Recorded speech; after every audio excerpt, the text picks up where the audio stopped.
Uncle గారు దేవుని first మాట వివరించారు, క్షమాపణ.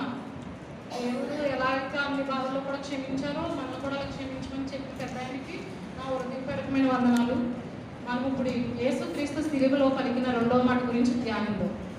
లోకాసు వార్త 23వ అధ్యాయము 43వ వచనం.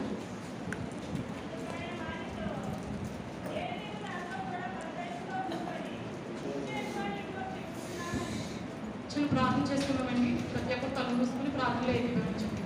మహాపరిశుద్ధుడు, మా ప్రేమగల మా ప్రియ పరలోకపు తండ్రి, నీకే వందనాలు, స్తుతులు, స్తోత్రములు దేవా. నాయన ఏ యోగ్యత ఏ అర్హత లేదు నాయన. ఎందు నిమిత్తమున నీకు నిలవబెట్టావో సమస్తము ఎరిగిన దేవుడు నాయన. దేవా, నీ మాట ప్రకటించుచుండగా నాయన నీ ఆత్మతో బలపరచండి నాయన. చెప్పుచున్న మాటలు నావి కాకుండా నీ ఆత్మతో మాట్లాడడానికి సహాయం దయచేయండి దేవా. నాయన ఎంత ఆత్మతో నిలవబెట్టింది దేవా. మేము ఏది చేసినారో నీకు మహిమ రావాలయ్యా. మేము ఏది చేసినా నీకు మహిమ రావాలి, పాపలో మార్పు రావాలి నాయన.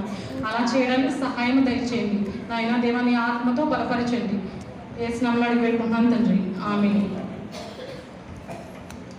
యేసయ్యతో పాటుగా ఇద్దరు దొంగలు సిలువ వేయబడ్డారు.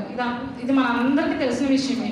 ఎన్నో సంవత్సరాలుగా మనం ఈ మాటలు ధ్యానిస్తూ ఉన్నాము. ప్రభు కృపలో ఈ 2025 సంవత్సరాన మరో గుడ్ ఫ్రైడేలో ప్రవేశించినందుకు దేవుడికి మనం అందరం కృతజ్ఞతాస్తుతులు చెల్లించే వారుగా ఉన్నాము.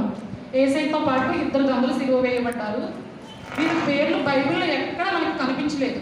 మత్తయి సువార్తలో కానీ, మార్కు సువార్తలో కానీ, లూకా సువార్తలో కానీ, యోహాను సువార్తలో కానీ, ఈ 4 సువార్తలో ఈ దొంగ కోసం అయితే ప్రస్తావన ఉంది కానీ, దొంగలు ఇద్దరి కోసం ప్రస్తావన ఉంది కానీ వీళ్ళ పేర్లు లేవు.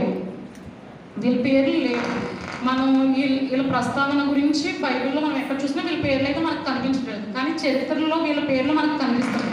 కుడివైపునున్న దొంగ పేరు డిస్మాస్ గాను కనిపిస్తుంది. ఎడం వైపునున్న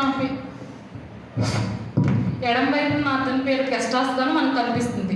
ఈ డిస్మాస్ అనే పేరుకు అర్థము సూర్యుని కేసి తిరిగేవాడు లేక అస్తమిస్తున్నాడు అని 2 అర్థాలు ఈ పేరుకి మనం ఉండడం చరిత్రలో చూస్తున్నాం.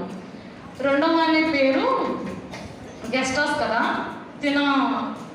తిన మెయిన్ మీనింగ్ ఏంటంటే అణిచివేయబడేవాడు లేకపోతే శిలామృతుడు. కఠినంగా ఉందని హృదయం చెప్తున్నాడు. వీరి పేర్లు విధంగానే వీళ్ళ స్థితిగత కూడా ఉంది.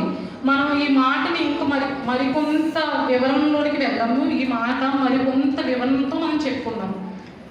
ఇద్దరు దొంగలు చెడ్డవారే, ఇద్దరు స్నేహితులే, ఇద్దరు స్వభావం ఒకలాగే ఉంది, ఇద్దరు బందిపోటు దొంగలే.